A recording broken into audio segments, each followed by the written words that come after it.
2 years ago, someone from a parenting email list that I'm on sent out an email asking to review and give notes on a draft of a book that she was writing. The book was a book about parenting and technology, two things which I'm either professionally or personally engaged in. So I agreed to, and after reading even just part of the draft, I asked her that once it was published, if she would come out to EB and speak on her book tour. That was 2 years ago. The book was published about a year ago. It got a lot of fanfare. It still is. And we were unable to make it happen last year, and we were unable to actually get her here physically. But we have her here tonight by teleconference. Her name is Anya Kamenetz, and the book is The Art of Screen Time. There she is, the big head on the screen. She's an author, and she is a correspondent for National Public Radio, an education correspondent for National Public Radio. She also hosts a new podcast called Life Kit for Parents. I mentioned the book, The Art of Screen Time, which examines a multitude of issues and controversies surrounding families and technology at home, at school, and out in the world. I think it's a critical read for all of us. That it examines these issues with sort of a balanced approach, and is interlaced with her own thoughtful anecdotes about raising her own eldest daughter named Lulu. And yeah, so with that, I bring you Anya Kamenetz. Thank you so much. Thanks so much for that introduction, and also thanks for your help. Mayor was too modest to mention that he also is quoted in the book as a technology teacher and with his thoughts, and you guys are very lucky to have him as a resource. So I'm really pleased to be joining you from my house in Brooklyn. Is everything okay? Can you hear me okay? Yes. Okay, great. So what we're going to do is we're going to switch over to my slideshow, and I'm going to be up here as a slightly smaller talking head, and you'll see the slides. All right, here we are. So I wrote this book, The Art of Screen Time, because I needed a book like this, because I've been covering the education and technology world for about a decade. And when I had my own child in 2011, my first child, there was such a disconnect between what I was being told, or what I was hearing rather, because it's all kind of like hearsay as a parent. You know, you're not supposed to ever let your kids see a screen until they're 2 years old, and then it's kind of unclear what you're supposed to do after that, but apparently your job is to keep them away from screens all the time. But then why is it that I send my kids to preschool and there's a smart board and there's iPads and technology is being touted as being this amazing tool for their learning? How can these two realities coexist? And so what I set out to do was kind of dive into the research, but also talk to parents and trying to find a middle ground where we could really share best practices and get beyond what I see as kind of a shallow dialogue that goes on where people express some guilt sometimes around screen time, but they don't really share good strategies for how to cope with it. So that's where I'm trying to fill in the gap. So this is a rhetoric that we see. This is a viral story from the Atlantic magazine not too long ago from a social psychologist, and really kind of blaming the smartphone, which has been with us about a dozen years now, for any number of ills in society. And it's not any wonder then that this has percolated to families into really being the top of mind issue, and in fact risen to the top, ironically, because teenagers are not engaging in many of the antisocial behaviors that we did when we were their age. They're not driving as much, they're not drinking as much, they're not having as much premarital sex, they're not doing as many drugs, but they do have smartphones. And so there's a kind of a moral panic is kind of the historical term for what's been going on around fearing that our kids will get sucked into the demon of the phone. And again, in my surveys, I surveyed over 500 families when I was preparing The Art of Screen Time, and I've surveyed I've gotten about 300 survey responses just this year as I've been doing presentations, including a handful from this school. So what I did for this presentation was Mayor circulated the survey, and I got some responses, and I just kind of compared them to the broader group of responses that I've gotten, and those are the percentages that you'll see in this presentation. But you know, wherever I go, this is a question that people ask. They want to know how much is too much, and Partly it's the fault of the media, it's the fault of writers like me in framing this issue entirely in terms of time. I don't think that's the only way to look at it, but we'll get to that a little bit later. So amongst parents, including parents at this school, 87% agree, yes, I have tech-related fears or worries, and they're ranked like so. Number 1, addiction and overuse. Number 2, cyberbullying or interpersonal aggression. Number 3, sexting or porn or premature inappropriateness of some kind. Number 4, privacy and oversharing. And number 5, which I find quite salient, is distracted parenting. Some sample questions that I get a lot that may pertain to people in this room. What does balance really look like? You know, how do we promote the creative things without having a digital life that perhaps harms someone's self-esteem or other things in their lives? Why is there no age restriction on smartphones? It seems that they're more addicting than cigarettes or marijuana. We can talk a little bit about what addiction really means, but that's an interesting point. And then what are the warning signs of a problem? I'm covering that. Is restriction really the right move? Can restrictions backfire because I'm an annoying dad? Are we less connected than we used to be? Everyone seems to be on their own smartphone. And that's a lament that we kind of hear a lot. And then, of course, the money issue. You know, behind addictive tech, there are definitely businesses making money. They are designing these technologies, not necessarily with our best interest in mind. And so can we fight back against that as a community? And that's something I'll get to as well. So in writing the book, I was encouraged by my editor to create a digestible short message. And so I boiled the message down to something that I stole from Michael Pollan, who wrote the book Food Rules. And he said, eat food, not too much, and mostly plants. And I adapted that into enjoy screens, not too much, and mostly together. And I'll go through the reasons why. Why do I start with the idea of enjoying screens? So the idea here is that we are actually using technology for a purpose. So technology is not cigarettes because we don't want to get rid of all technology. Technology is more like cars because it's a very important tool that is transformative and is also very dangerous in the wrong hands. And so when I think about the positive impacts of technology for ourselves and for our children, I'm inspired by the work of folks like Seymour Papert. He was a foundational figure in educational technology. He had this incredibly empowering vision for children to be able to enter the world of technology and absorb it. In fact, he compared it to an immersion in a foreign language. So if you could go into the world of technology, you could learn math and learn programming almost by immersion, the same way you learn French by being immersed in French. And when he was creating for the first laptop programs in schools in Maine, he gave a speech where he said, every child should have a laptop. Why is that? Well, the simple reason is that I have one. And it's the prime instrument for our days for intellectual work. And if you don't believe that the world of children and the work of children is intellectual, then we have a really big problem. And so I find this really important to keep in mind when we think about how do we give kids exposure to technology that is beneficial for them. If we gravitate towards uses that are creative and constructive, then we're going to be on the right track.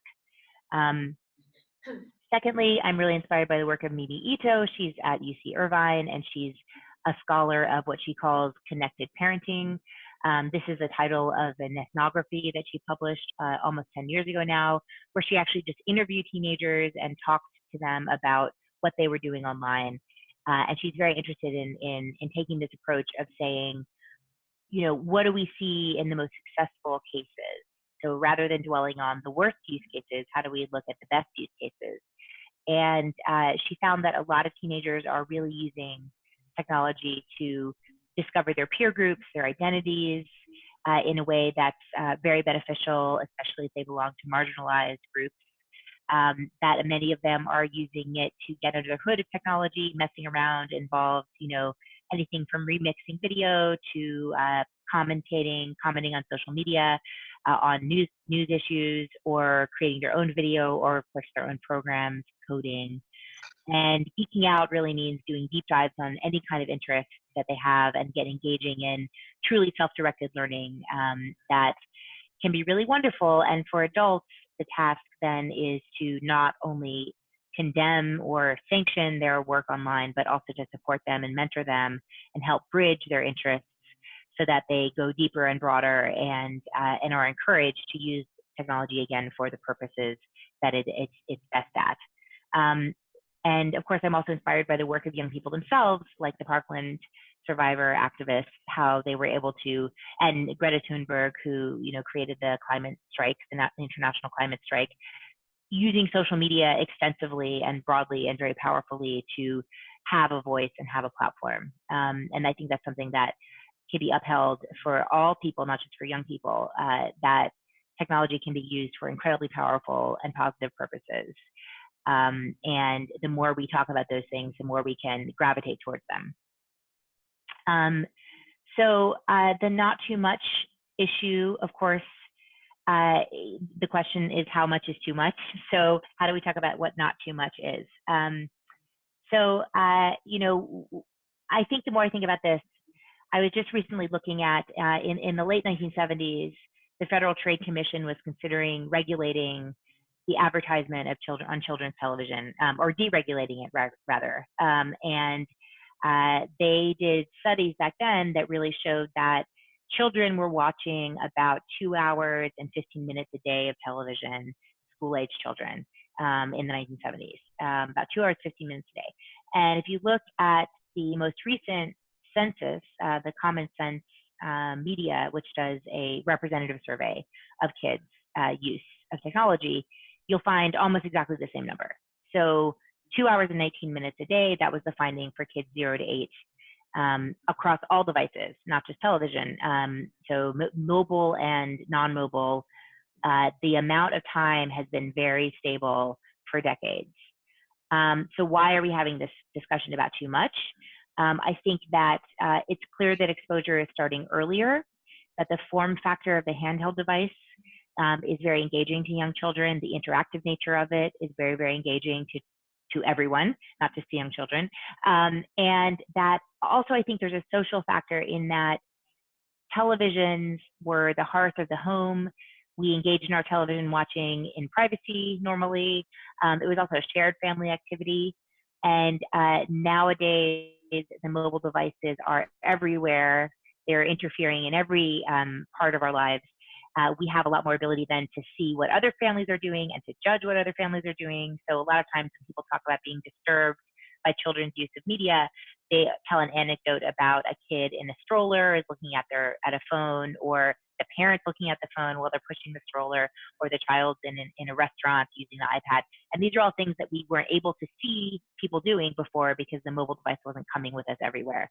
So it's not so much that the raw amount of time has changed, but the way that it is being used has changed. The other really big important difference, I think, is that mobile devices are individual devices. So rather than there being one family hearth, there are very individual channels that we're all watching, and that has some negative effects that we'll talk about. So in this world of media effects research, some topics go back to the 80s and the 70s and 60s, and some of them are much more new and really pertain to the age of the internet. But this is kind of a rough sketch of the various areas. And as I went through the media effects research, there were two issues that leaped out at me as being broadly applicable to lots of children and also severe enough and well enough understood that they are worth paying attention to.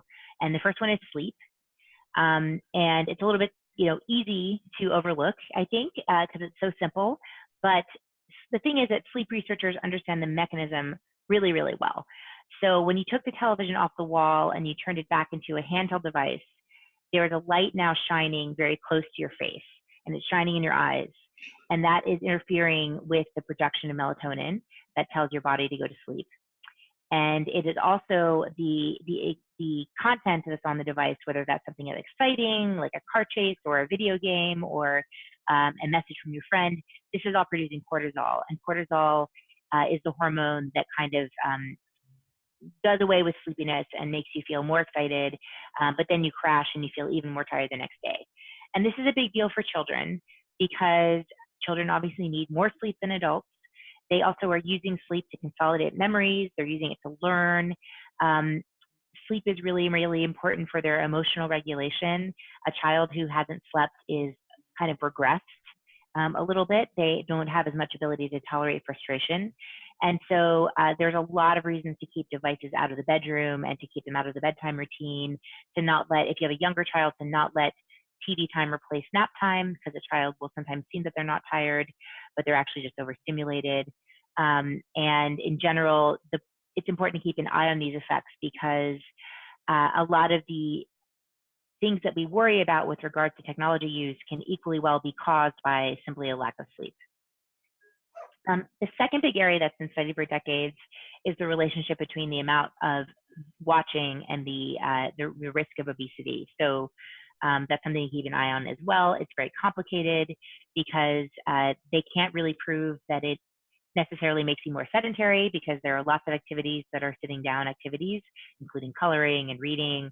But what they have shown is that television increases exposure to food advertisements, and that also shapes children's preferences for food. And it also, television watching and video watching becomes an occasion for like mindless snacking.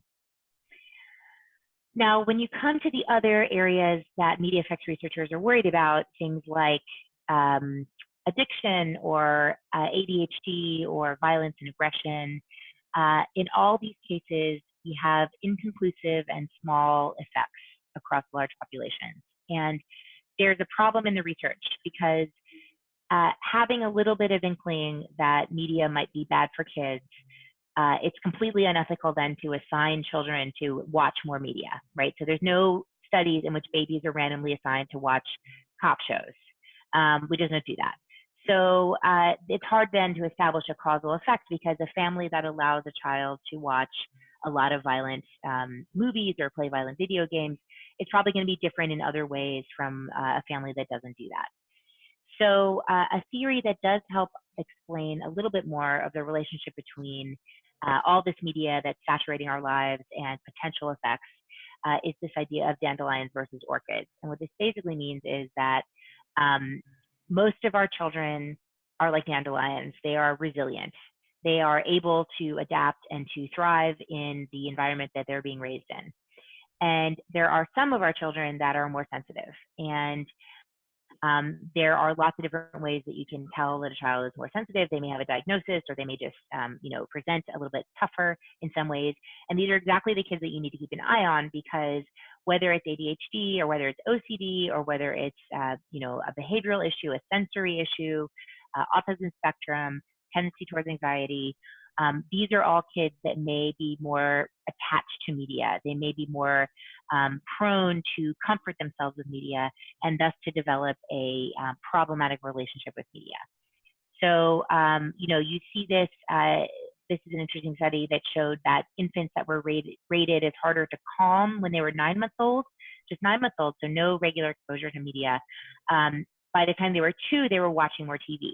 So rather than posit that the television was causing them to have behavior problems, what this study kind of shows is that a child who is fussier is then being put in front of the television more often, or a child who is fussier has a parent who needs more breaks. Maybe the parent and the child both share this sensitivity, and therefore their parent puts them in front of the television more often. So there's a lot of different pathways that a relationship can form without it being a one-to-one causation. And the same thing is true with children on the autism spectrum. Nobody really is seriously positing the idea that media causes autism spectrum disorder, but it's very widely observed that children on the spectrum gravitate more towards media. And so then the question becomes, is this something that is interfering with their trajectory, their therapy, or is it something that's properly understood as an accommodation to their situation? And that is really something that kind of needs to be decided by children and their caregivers. That said, clinicians in the US, there's no such thing as internet addiction. It has not been defined by the Diagnostic and Statistical Manual. You can't get insurance coverage basically to get treatment for internet addiction per se. the World Health Organization has introduced something called internet gaming disorder, focusing on video games, and that being kind of a behavioral disorder similar to gambling addiction. And although it's not mainstream in the US yet, I think the hesitation around calling it addiction, particularly when it comes to teenagers and young adults, is multifold. First of all, a behavioral addiction, a lot of it's not as clear as something that is chemical that's being added to the body that creates a chemical dependency. It's something that, yes, you can get dependent on it. Yes, it produces dopamine, but so do a lot of other things. Exercise produces dopamine. Tanning in a tanning salon produces dopamine. Listening to music that you like also produces dopamine. So the brain chemistry argument is not very straightforward. The other issue is if you label teenagers who are just forming their identities as addicts, and you say this is a chronic brain disorder that you'll have your entire life, some clinicians feel like that's not a great framework for teenagers who are just figuring out who they are and are trying to create a more positive future for themselves. So we talk about problematic media use, and it's not about a sheer amount of time. It's about the relationship that your child has to the media. And the self-report measure includes items such as these. It's hard for my child to stop using screens. When my child has a bad day, screen media is the only thing that helps them. They become frustrated when you take it away. There's problems in other areas of their lives. There's a threshold effect where they keep wanting more and more of it. They're sneaking around using it. So any rule that you set, they're going to try to get around it. They just can't respect limits. So these are all red flags to talk about with your pediatrician or with your therapist. If media you suspect is playing a role in the broader problems that your kid is having. Speaking of teens and mental health, the relationship between teens and smartphones and mental health is endlessly debated right now. And I think that, I'm just going to highlight a few recent studies that were more recent than the book itself, because this is just continuing to evolve and there's a lot of scrutiny on it. So a major kind of meta study that was released not too long ago took about 355,000 teenagers, and it was across 3 separate surveys. And it found the correlation between technology use and mental health for each of these individuals, across averages. And what it found was some of the studies found a positive relationship, some of the studies found a negative relationship. It added up to a negative relationship, but that relationship was quite small. How small was it? So this is a ranking of the size of the difference, right? So on the right hand, you've got a range of variables in adolescent life. And then the bottom is showing you basically roughly the size of the effect. And as we can see, whether or not you're left or right-handed has almost no effect on your mental health. Being tall, which is the second one from the top, is very good for your mental health. Being tall is a tiny bit good for your mental health. Bicycle use is a tiny bit better for your mental health. Technology use is a tiny bit bad for your mental health, and wearing glasses is a tiny bit worse for your mental health than technology use. So the idea here is really putting technology use in perspective with a multiple of other factors that are in an adolescent's life. And obviously we can think about factors that are far, far more important than any of these, like having a parent that gets divorced, or having a serious illness, or having a death in your family. These are all far, far more important to your mental health than these kind of incidental factors. And that's what this big study was kind of trying to show. So why then do we see that, we worry, and I think people rightly feel that when teenagers are using phones, or even as adults when we're using our phones, the impact on our mood isn't always what we would like it to be. I think one study got at this that was done last year got at this really well. I was in my Hope lab. And what it found was that, no, there was not a correlation between teens and their social media use and mental health, not a correlation in terms of the time or the amount of use. But the teens who self-identified as having mental health issues use social media differently. So they were posting more about their health. They were reading more of other people's posts about mental health, looking for wellness information online, reaching out for support. and they were depending on social media in a sense that it could make their day or break their day. So what we can see here is if you have kind of an orchid child who's having mental health struggles, that social media could be something that they feel very dependent on. And it may or may not be a positive factor in their mental health, but it's definitely something to keep an eye on. You know, even as I talked about all the negative things that that researchers are studying with regards to youth, there are also people who are turning that picture around and saying, this is a ubiquitous tool in the lives of young people. Is there any way to turn that tool towards the use of the good?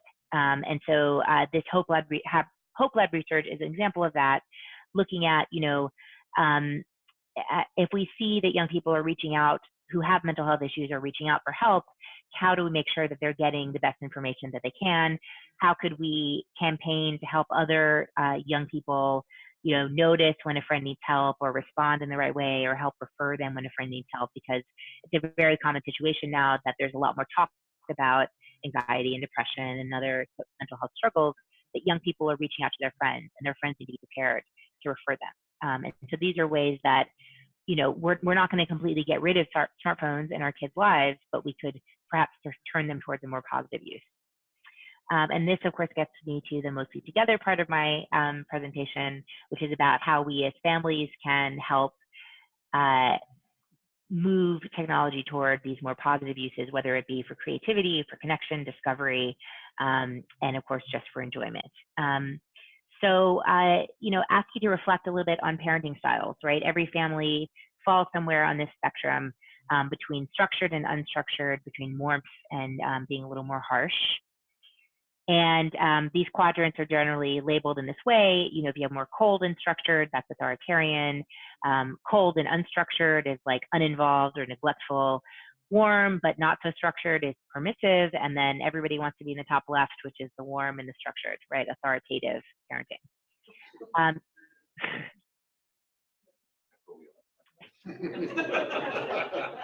It's agreed everybody in the room is in the upper right, left.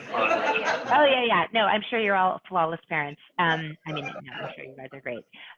So what I observe and what I find in talking to families about screen time is that we tend to take a little bit of a different approach when it comes to screens.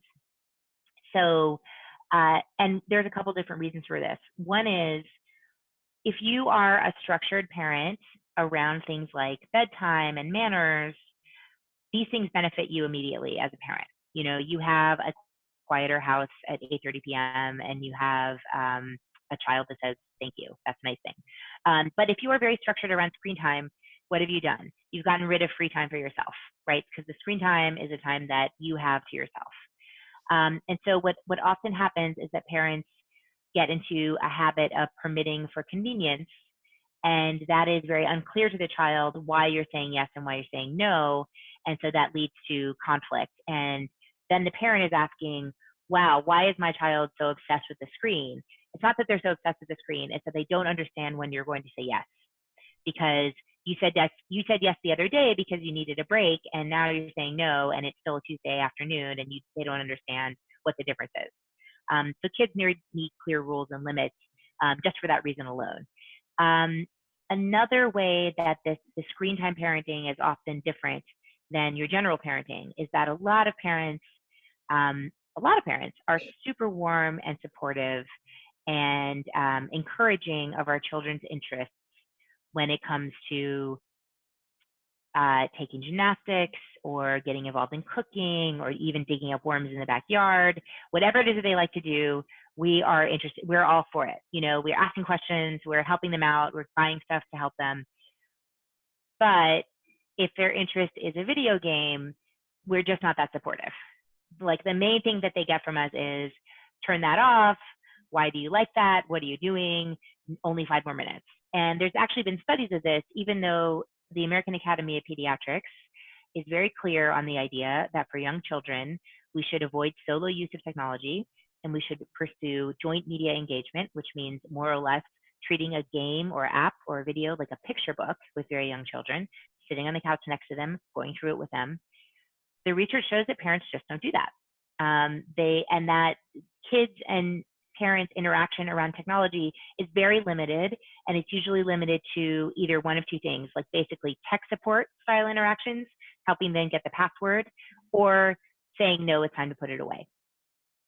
And so how do we create a world that is structured and warm for our kids around technology? Most people are already doing an okay job with structure. Most people are imposing limits of some kind. This is again from my survey, including some families here. Most limit it by occasion. So not till your homework is done, not too close to bedtime, or not on weekdays are three very common rules. Very often there are daily time limits. The most common people say is less than 1 hour. 2/3 say less than 2 hours, which, by the way, I mean, if you're sticking to that on a regular basis, you're unlikely to have problems when it comes to technology. I mean, that is a very safe zone to be in. However, it doesn't mean that there's not conflict. And it doesn't mean that your child is engaging in all the optimal uses of technology. But you know, as a crude rule of thumb, it's a great place to be, less than 2 hours a day. There's lots of other rules that parents make. You know, I'm surprised that no screens in the bedroom isn't a more popular rule because, as I said, I think sleep is the most important thing to protect. But, you know, we're really kind of, we're lacking a broad dialogue and a lot of recognized expertise when it comes to screen time because our parents just didn't deal with this. And we don't have Dr. Spock anymore. So when we talk about screen time, a lot of parents are using time, they're using occasion, and they're using content. But what they're not using is conversation. And I think that no matter if your child is 4 or 14, conversations are the most important strategy to talk about with your kid why they like, what they want to be doing, what they're getting out of it, and to let them show you kind of what their interests are so that you can help bridge their interests into something else. And so I'll give you an example from my daughter right now. She's really interested in a lot of comic books online, and she's interested in Captain Underpants, which I find ridiculous and terrible and so annoying.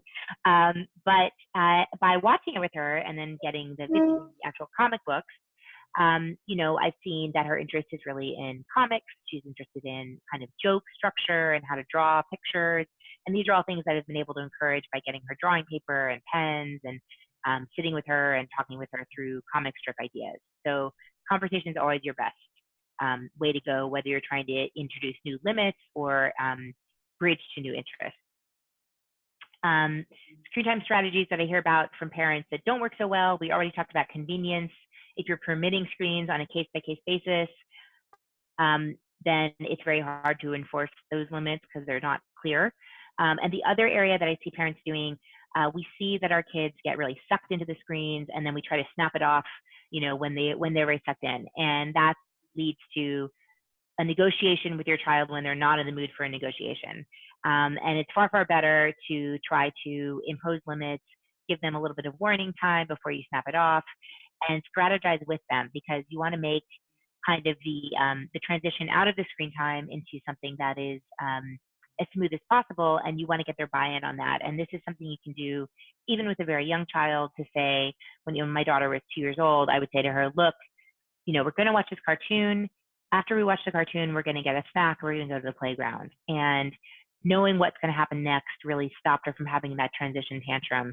And also for me to say to her, you know, if you have a tantrum, that tells me that you have been watching for too long, or there's something about this content that's not right for you, and we need to pick something else or do a different thing next time. I want to give a nod to the idea now, as our kids get older and moving out of elementary school, we have less and less control over their media diets, and they're starting to get their own devices as they get into middle school. And so our role really shifts from measuring and monitoring, which I don't think should be our complete role ever, to mediating. And when we're mediating, what we're doing is we're really helping our kids understand what they hear, ask the right questions, and interpret their own responses to what they're hearing and watching, so that they can eventually kind of be their own responsible drivers of their own media habits. So there's 3 studies that demonstrate the power of parental mediation. They're 2 by Erica Austin. The first one is beer commercials. College students who remembered their parents laughing heartily at a beer commercial were more likely to binge drink in college. Um, the second study is around voting. And the study found that college students who recalled their parents discussing news around the dinner table were more likely to vote. And the third study is by Eric Rasmussen, and it found that people who had a conversation with their children in middle school around pornography, sharing their values around pornography, and what their objections might be, those kids grew up in college to have less problematic relationships with online pornography, whether that be personally or people they were in relationships with. So there was almost like an inoculation effect. You can't be surfing over your child's shoulder every minute as much as we would like to. Studies show that children encounter X-rated content probably by the age of 10 online, because there's just so much of it out there. So we really want to be is a open conduit of conversation, and to be unafraid of sharing your values with your kids when it comes to content that you'd rather not think about. The other part of the Mostly Together that's really, really important is how we behave when we're with our kids. So in my surveys consistently, very, very few parents say that they're strict about limiting their own technology use around their kids. And I get it. We are all very busy, and the phones enable us to be with our children more often, and that's important. And there's always trade-offs, right? You can, for example, you could spend time playing on the couch, playing on the carpet with your kids, or cook a really nice dinner. Those are both good things. How do you balance the need to do both? You could be working more hours and be at the office more, or you could be on your phone when you're with your kids.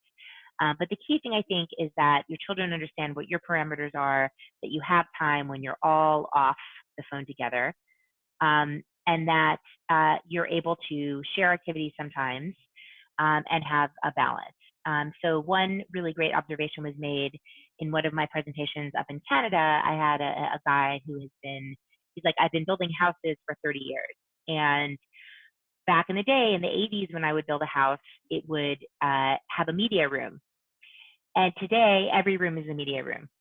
So we've created the architecture of our house such that there are screens everywhere we go and everywhere we look.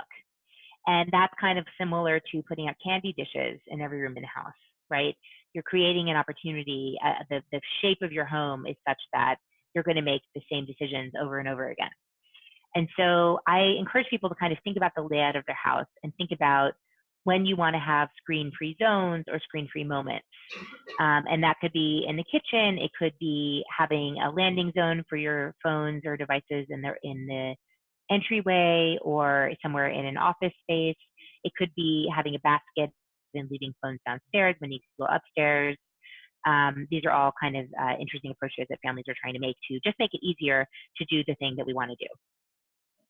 And then the final kind of call to action that I close with in every presentation is to say, I compared phones to cars.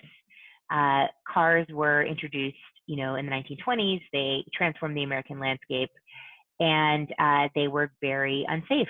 Tens of thousands of people died every year in cars.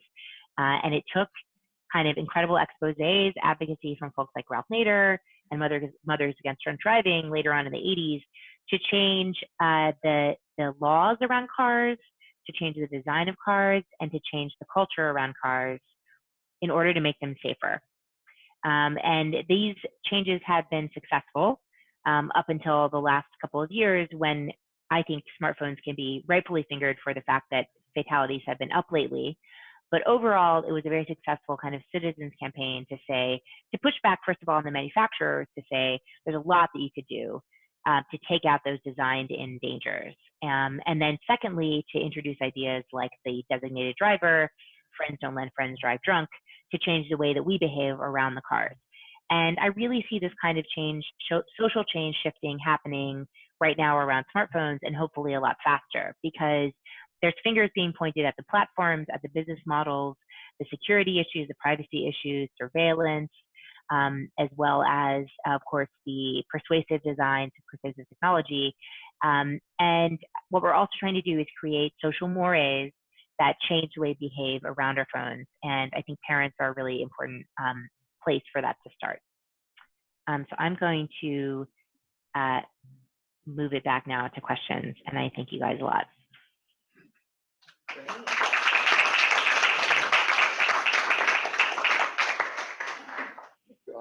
Anybody have any questions or stories?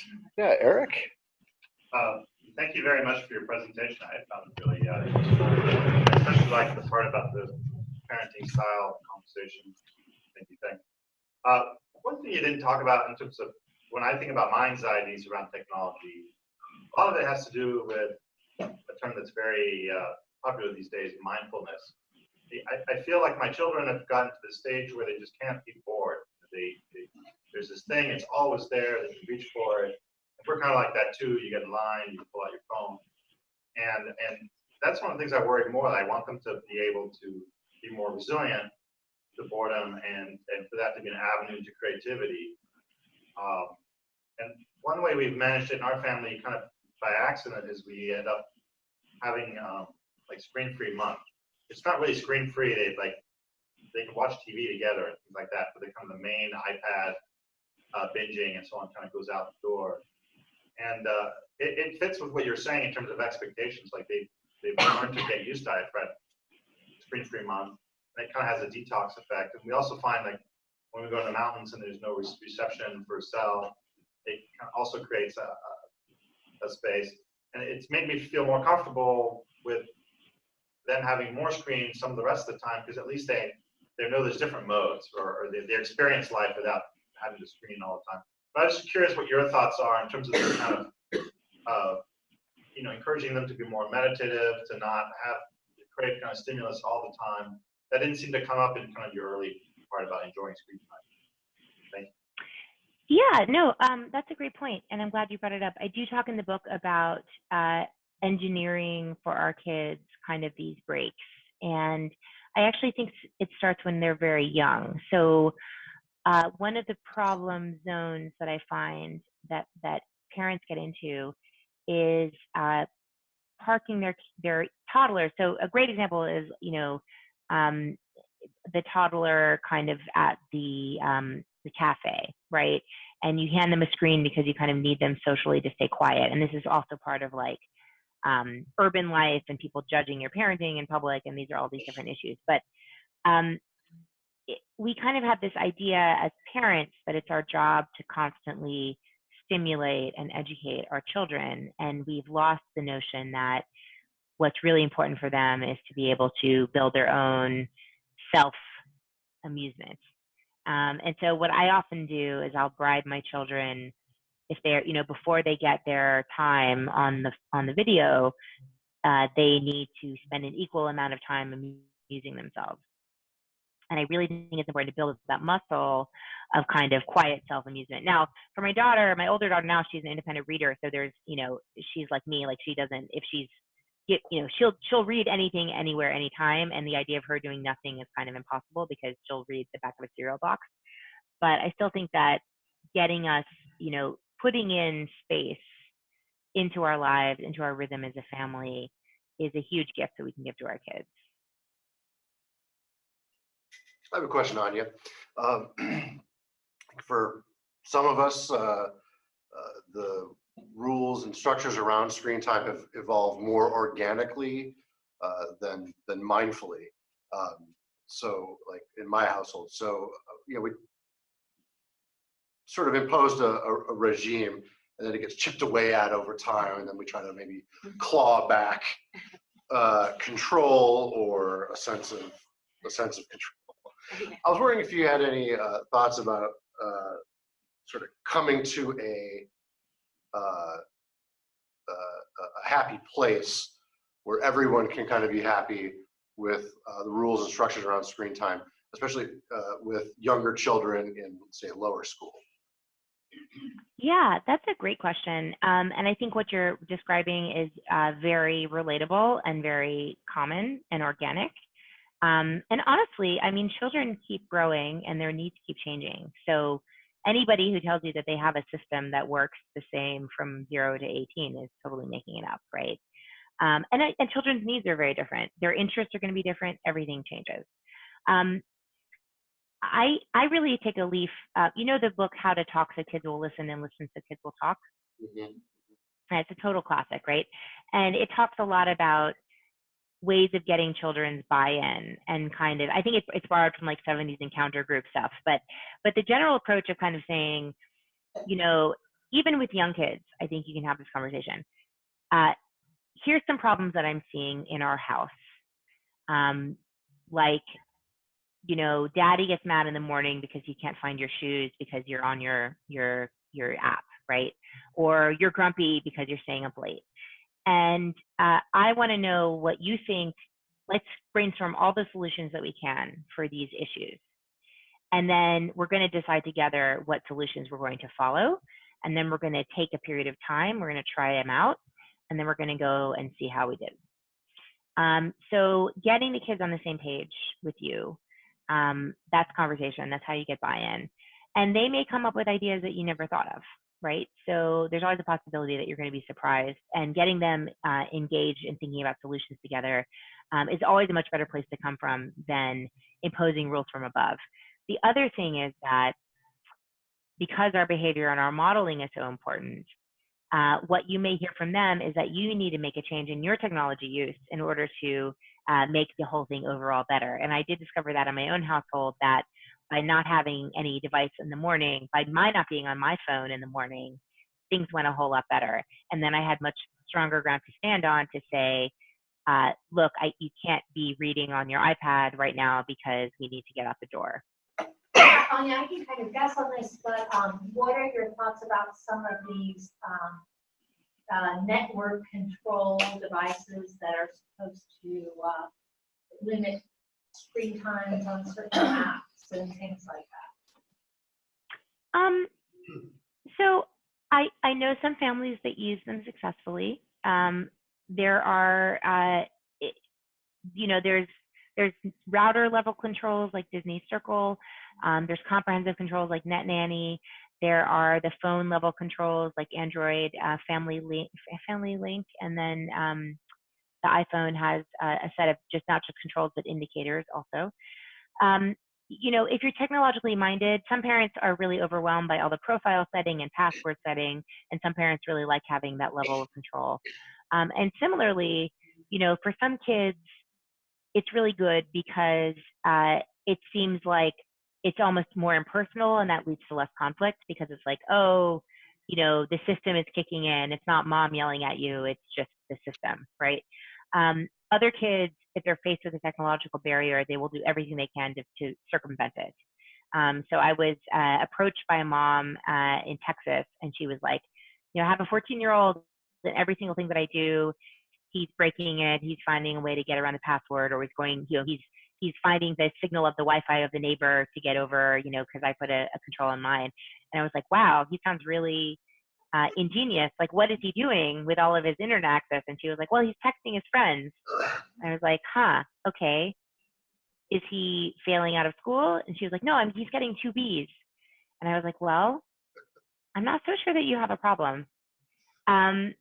So you have to make sure that the level of control that you're using is appropriate to the size of the problem, and also that it's not too much of a burden for you to police it. I will mention one other really clever approach that was told to me by a dad who called in on a radio show that I was on. And he said, my daughters have 2 iPads. They're their iPads, but I have the power supplies. And so they get 1 charge every week. I hold on to the power cords, and then they get to charge it again on Sunday.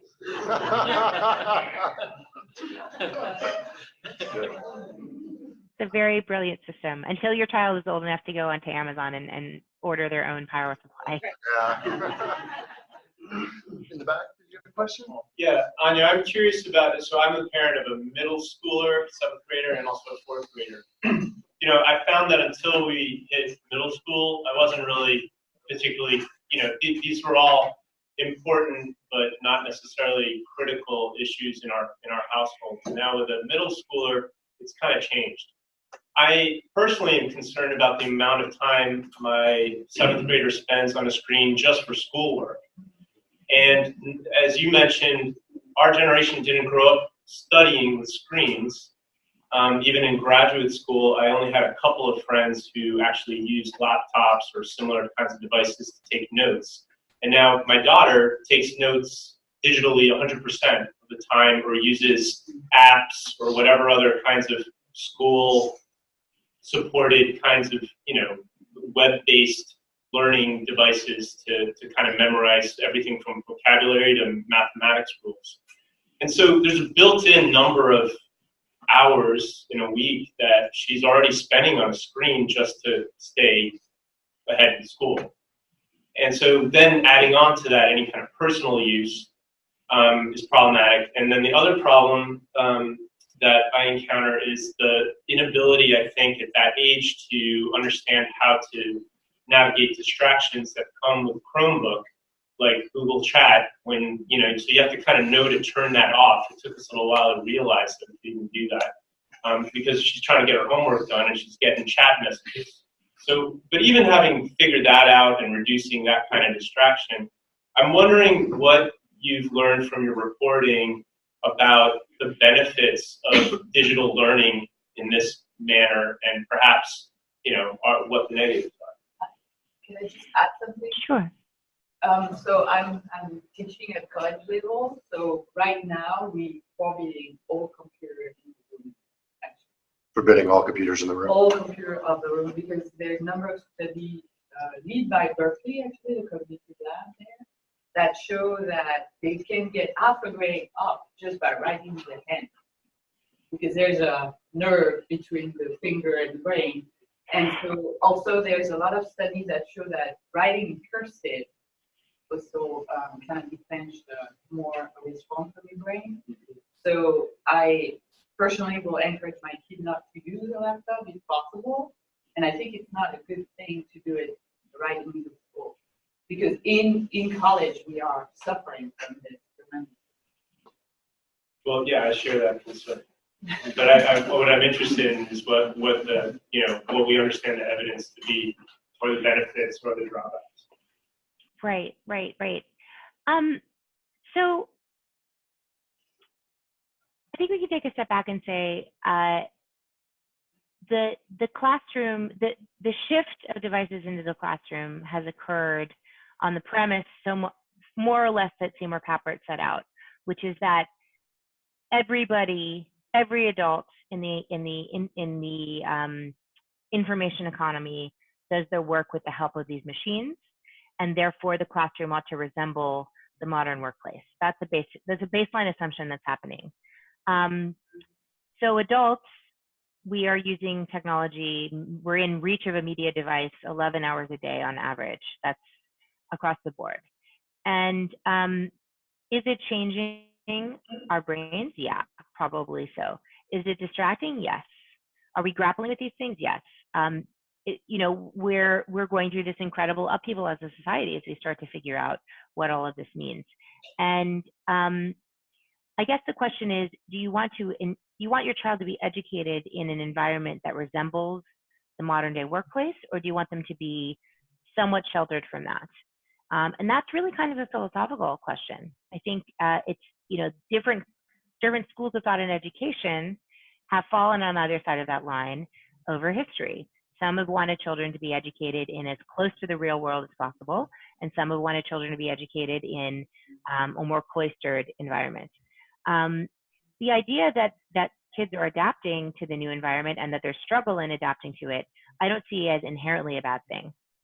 And the debate over the use of laptops in the classroom is a really interesting example of that, because it may be true that if you listen to a lecture and take notes by hand, that you are summarizing in your head as you take the notes, and therefore you remember more because you've taken a little bit of encoding time as you listen.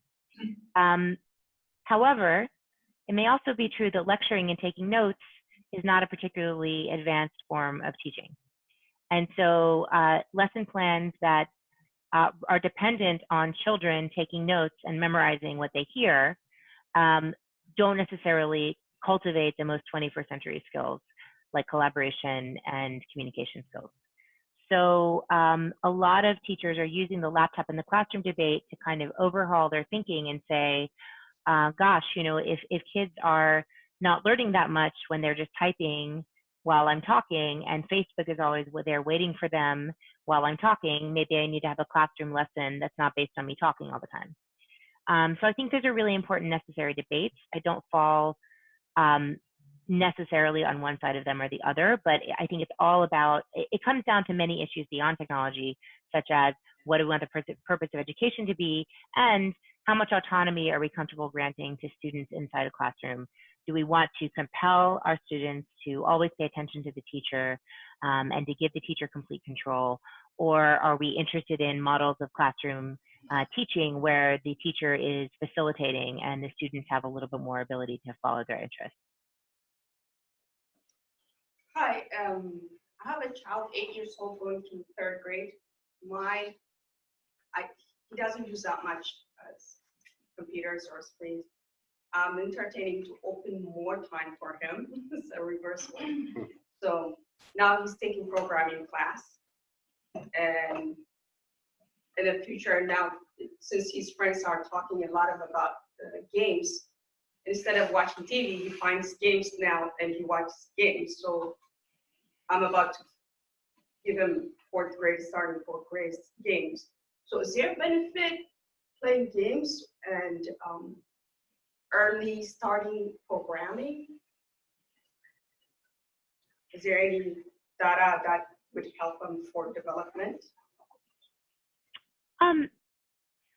I think it's beneficial for children to explore their interests and interest-driven learning, whether that be through technology or any other way. So if he's interested in it, it's going to be beneficial. Games that are, widely kind of seen as promoting learning and programming, obviously Minecraft comes to mind, as well as Scratch Junior, which is a pretty popular platform for kids to learn to program these days, and code.org, which has a pretty simple introduction to programming. And I think probably Mayor has a lot more recommendations. Roblox is another one that's really popular for kids that age, I think. Yeah, and I would say one thing that parents of students who have run into problems where their students have become sort of addicted to games, if they can't play the games, they do what you described, which is they watch YouTubes of other people playing games or live stream, which is something I will never understand. My I guess 6 or 7 year old niece is absolutely obsessed with watching other people play Minecraft, even though she can play it. So I'll never understand that, but she loves it. And so, Mayor, have you ever watched a professional sports game? I might be an outlier. I was never a big game person, but But you know that people do watch professional sports, right? It's pretty common to watch other people play games. Oh yeah. Oh, I see. I thought you meant watching like a video game of a professional sport. Yes, I've watched professional sport before. True. Yeah. So it's weird, right? Because you could just play the game, but instead you're watching someone else play the game. That's true. And now they have esports leagues. That's true.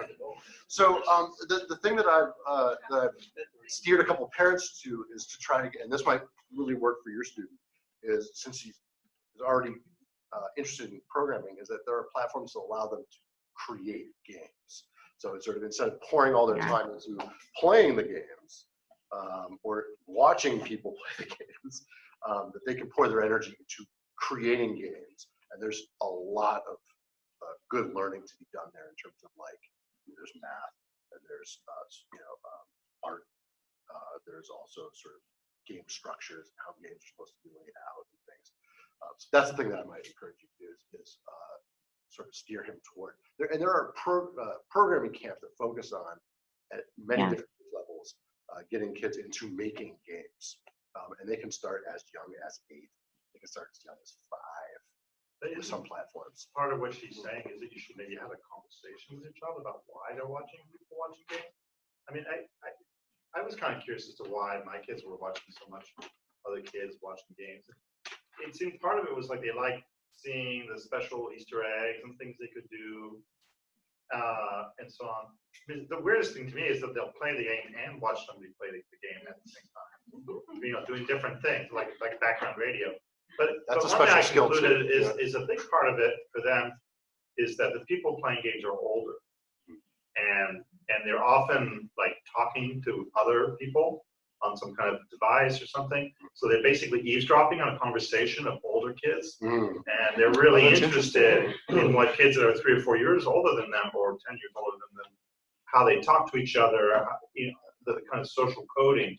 So to me, that's a lot of what's interesting to them. Isn't necessarily tied to the game. That's very the kind of social side of what's happening, you know, vocally on the YouTube video. But as a parent, well, I work for a video game company. Big one. Big French one. A big French one. I'm just curious, you know, as a parent, when you brought your child into these games, you control a lot of those settings. But my kids play video games, so I don't know. Because it's complicated. Do you look at that? I'm just curious. Do you look at it when you log them in, when you allow them to have access to certain features, including those social interactions? Is that something? Well, the big worry, I mean, not to dominate the conversation, but here's what you think about is kind of like, what are the right stages, especially for social gaming? Because I find that the gaming communication is a very low bandwidth. And people can get away with being mean or obnoxious. As an adult, you can kind of handle that. As a young kid, maybe not. You can get kind of bullied and all these kind of interactions. So I told my kids at least a certain age, I didn't really want them playing with people they don't know or talking to people they don't know. I mean, there's some kind of like things on the board, like there's like Splatoon, you know, where they're playing against other people, but there isn't like any conversation really going on. So that's part of. I'd be curious what you have to say about that evolution. They have different age groups of kind of the ability to have conversations online with strangers. Yeah, I think that's a really good point. All of this is good, and you know, it can be useful to think about kind of the local basketball court or the skate park, where like you might start by bringing your kid there, and you would be there most of the time, and they're watching other kids and learning from their kids, and then as they get older, they might have more and more time there by themselves. But you would still kind of come by and check out the scene and make sure that there's not, you know, scary people there. And, you know, escalating up to the point where your child is old enough to kind of navigate the city on their own and then hopefully have their own judgment about their peers. And you have very little say over it. So I think there's a similar trajectory in terms of online socializing where your child starts out, I think it's totally appropriate to make the rule that you only talk to people that you know online when you're young, and when you're, you know, late elementary, middle school. And then as they start to get more freedom, you know, that you're going to show me that you have good judgment. I really like the idea of eyes on the street. So, you know, in the video game world or in the social media world, if there's somebody who is like a trusted intermediary, whether that be a former babysitter or a camp counselor or a cousin or an aunt of yours or someone who is in between the child role and the adult role, who you can trust to kind of let you know if something bad is going on, but you don't have necessarily privy to every single thing that's going on. I think that's really helpful. I talked to a girl, for example. This is very sweet. She was growing up in the Bronx, and she was on social media. She was 16, and her aunts, she had like 10 aunts, and they were all from the Dominican. Some of them were in the Dominican Republic, but they all followed her on Instagram. And so when she posted a provocative photo on Instagram, she would have her aunties commenting and like giving her feedback and using her childhood nickname. And she was like, it's so embarrassing, but her mother loved it because even one day when she snuck out of her house late at night, she was live streaming on Instagram and she got called out. Somebody called her mother because they saw her. So we would all hope to have that kind of support network and sort of a way to keep an eye out, even if it's not us all the time hovering, so that we have a little bit of a sense of what's going on. And then also build our children's judgment to trust their judgment as well. That if something bad is going on, they'll know, you know, do I intervene? Do I tell an adult, or do I leave this situation? And these are rules we need to talk to our kids about, whether they're going through the city or whether they're online. I just want to follow up on that because I talked with a lot of middle schoolers, mostly boys, who do that gaming like that. And they develop, just kind of to follow up on what you're saying, is they develop kind of a street smarts with, you know, when to disengage. They kind of pick up when somebody's kind of weird or they're too old or they're bullying and they disengage. They actually develop it quite well. Yeah. All right. Well, thank you very much. Anya, thank you very much. Anyway, I want to thank you all for coming and have a lovely night. Thank you. Thank you, Anya.